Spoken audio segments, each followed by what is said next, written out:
Sean todos bienvenidos a este video donde vamos a ver el proceso para la selección de un evaporador con base en su capacidad o potencia frigorífica en un equipo de refrigeración o climatización.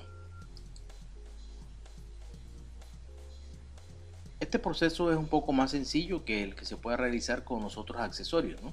Sin embargo, vamos a recordar de dónde viene. Recordemos que esto lo podemos analizar desde un circuito básico en un diagrama de Molière. Recordemos que en el diagrama de Molière la evaporación o el calor absorbido por unidad de masa viene dado por la expresión de la diferencia de entalpías entre la entalpía de refrigerante a la salida del evaporador menos la entalpía de refrigerante a la entrada del evaporador. Bien, ese valor que se llama Q, así sub evap, significa el calor específico absorbido en el mismo. Entonces, para yo hallar la potencia frigorífica del evaporador, hay que multiplicar a este factor por el flujo másico que vendría siendo el M punto, que está aquí, para obtener la expresión esta que es la Q mayúscula del evaporador, que vendría siendo la potencia, ¿cierto?, frigorífica del evaporador, o todo aquel calor que absorbe el evaporador en el tiempo. Ahora vamos a recordar ciertos datos con respecto a la capacidad térmica del evaporador. Entonces, aquí tenemos unos gráficos donde vamos a ver cómo se afecta el mismo. Vean aquí que tenemos en la ordenada la temperatura y aquí tenemos la capacidad del evaporador. Vemos que a medida que la temperatura de entrada del aire va descendiendo o del espacio refrigerado, vemos que la capacidad del evaporador va descendiendo. Veanlo aquí. Igual también hicimos una relación con relación al DDT, que significa que es la diferencia entre la temperatura del aire que entra al evaporador menos la temperatura de evaporación, que aquí la tenemos. Observen que a medida que ese diferencial es más grande, significa que mi capacidad de evaporador va siendo mucho más grande. Miren acá. Entonces, lo que tratamos de decir con esto es que la capacidad del evaporador varía mucho en función de la temperatura del aire que entra en el mismo. Mientras más alta sea esa temperatura, como en este caso, más grande va a ser su capacidad. Pero a medida que el recinto se va enfriando, la capacidad de él se va reduciendo porque la temperatura de entrada de dicho aire se va reduciendo, y aquí lo podemos observar. Muy bien, por eso es que es muy específico hacer una correcta selección del evaporador, y lo vamos a hacer más tarde. Veamos esto en un ejemplo donde vamos a seleccionar un evaporador para un sistema que requiere o necesita los siguientes datos: refrigerante 134A, temperatura de evaporación menos 10 grados Celsius. Aquí se agrega un nuevo requisito que tiene que ver con la temperatura mínima de recinto o espacio refrigerado.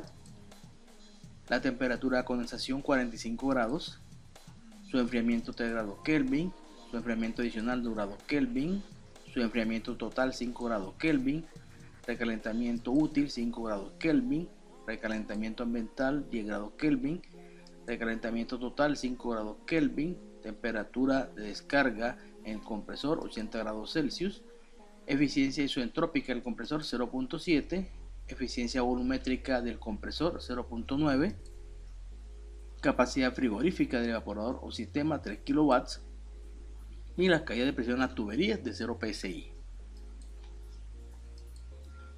Bien, uno toma estos datos y los digita acá en el programa adecuado para calcular el ciclo.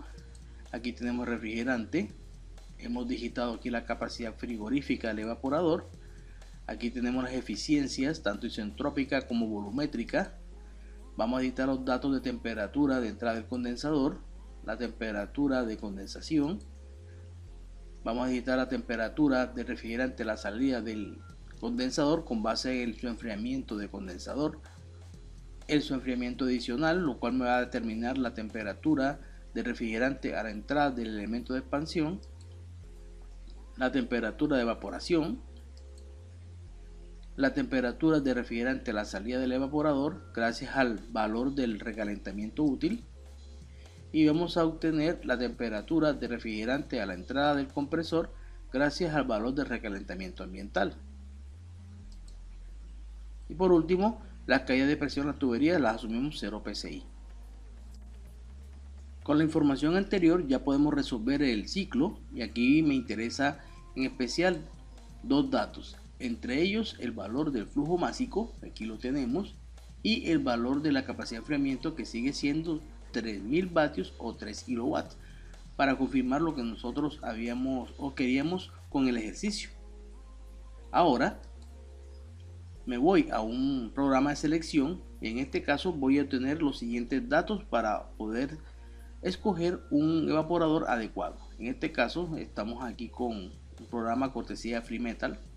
Entonces los datos para selección, entre ellos tenemos el tipo de evaporador. Entonces veamos aquí que podemos escoger los tipos de evaporadores que nosotros deseemos para nuestro cuarto frío o recinto refrigerado. La siguiente información que tengo que ver es con el tipo de refrigerante. En este caso aquí digitamos el 134A. La siguiente información tiene que ver con la capacidad frigorífica del evaporador. En este caso es 3 kilowatts, lo cual hemos colocado aquí. La temperatura de condensación la pide, en este caso aquí 45 grados. Me pide la temperatura de evaporación, que en este caso aquí está en menos 10 grados Celsius. Y también me pide la temperatura de entrada del aire de recinto. Esta tiene que ver con la temperatura mínima del recinto donde voy a estar. Para mi caso, menos 5 grados Celsius, y aquí la he colocado menos 5 grados Celsius.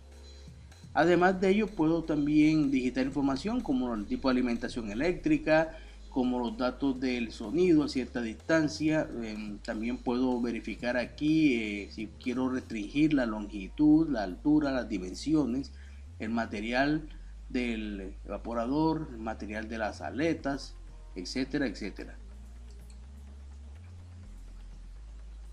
Bien, afortunadamente este programa nos genera el modelo adecuado dependiendo a estos requerimientos. Veanlo aquí, que aquí me resalta en verde el FRL 330, que tiene una capacidad de 3 kilovatios. Veámoslo aquí, aquí me dan otras dimensiones muy especiales y que las cuales voy a ver a continuación.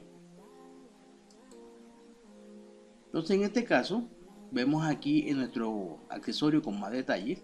En ello vamos a describir, por ejemplo, las condiciones de trabajo. De acuerdo a lo que yo puse acá, me está diciendo que voy a tener un rendimiento de 3 kilovatios si la entrada del aire o mínima de recinto es de menos 5 grados Celsius y la temperatura de evaporación es de menos 10 grados Celsius. Aquí me dice que el diferencial o el DDT de temperatura entre la temperatura del aire a la entrada del evaporador y la temperatura de evaporación es de 5 grados. O sea, toma estas diferencias. También nos dice que la capacidad nuestra es de 3 kilowatts. Me está diciendo que el flujo o el caudal de aire en metros cúbicos por segundo es de 1. Este se refiere al aire que entra aquí, véanlo, por la parte posterior de mi evaporador para después ser impulsado por los ventiladores. Entonces me está hablando de ese caudal y me está hablando que la velocidad de ese aire es de 1.88 metros por segundo. También me está hablando aquí de la proyección del aire en metros. ¿Qué significa la proyección del aire? Es la distancia efectiva a partir del ventilador hacia una distancia donde tengo aproximadamente 0.25 metros por segundo. Entonces eso significa proyección o acción del aire, en este caso 14 metros, lo cual me indica que tengo una buena distancia de influencia del aire que sale de estos ventiladores. Bien, me habla aquí sobre la presión sonora, me está hablando en decibeles, donde voy a tener 38 decibeles a una distancia de 10 metros. Aquí también me dice otra información referida al paso de aletas, que significa que es la distancia entre aleta y aleta. Bien, las dimensiones del evaporador, largo, ancho, alto. Veanlos aquí, miren aquí expresada en forma gráfica. Peso en kilogramos, muy importante, porque cuando yo voy a sostener eso en un techo, pues debo tener en cuenta el peso. Aquí también me da información eléctrica con respecto a la alimentación eléctrica de los ventiladores. Aquí me dice que tengo 3 ventiladores. El diámetro, me está hablando del diámetro del ventilador acá, la velocidad en RPM, ¿cierto? La potencia absorbida en vatios y la corriente que consumen. los 3 ventiladores. Entonces es información muy importante para la cuestión de los cableados y las protecciones eléctricas. Muy bien, entonces de esta manera es como yo puedo seleccionar estos equipos dependiendo la marca. Es muy importante que dependiendo eso el programa puede ser diferente, pero por lo general todos piden la misma información. Muchas gracias y nos vemos en otro video.